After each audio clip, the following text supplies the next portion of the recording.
When serious illness strikes children or their families, often the little people are the ones who get a little bit left by the wayside.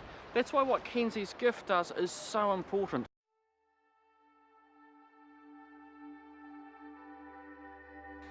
I got my diagnosis in May of 2009.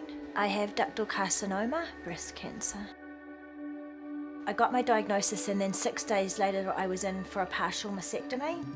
It just threw my whole family and my work life into chaos, really. I'm Creation and Arnie's my mum. Creation had had a friend at school and her mum had been diagnosed with breast cancer and she'd passed away about 6 to 8 weeks before I was diagnosed. So Creation's only experience or knowledge of breast cancer was death. So it threw my daughter into turmoil. For me, as a cancer sufferer and being Māori, we have a real strong belief in the whānau unit, or family unit.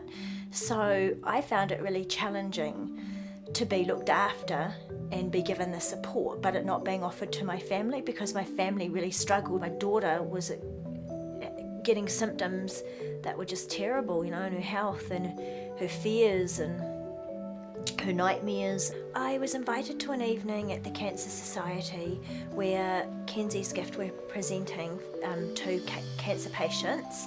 I went along, I had listened to what Nick, the founder of Kenzies gift, had to offer. I spoke with Nick at the end of the evening and Nick explained to me that there was some support they could offer for Creation and it was in the form of psychotherapy for children. And that it was a very in-depth process where it would help Creation to deal with her emotions and be able to deal with what we were dealing with in our family due to my diagnosis.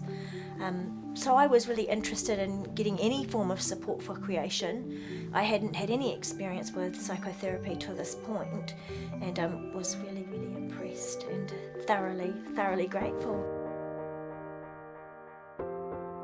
Jude helped me a lot when I was sad and everything. She'd see what's going on and then I'd talk to her about it and she'd help me out and I felt happy when I came home every day. I'm grateful for that connection and yeah, I have my daughter back and she's naughty and cheeky and pushes the boundaries and I just love it. Every day it just feels like life, so much life. Me and my mum love to play board games and when we play Connect 4 and she's like, I'm going to beat you and I'm like, no you're not. And I can look at my daughter each morning and see her joy and see her hopes and dreams for the future instead of her fears and always focused on that. So this, you know, as a mum, there's nothing more you want than to see that in your children.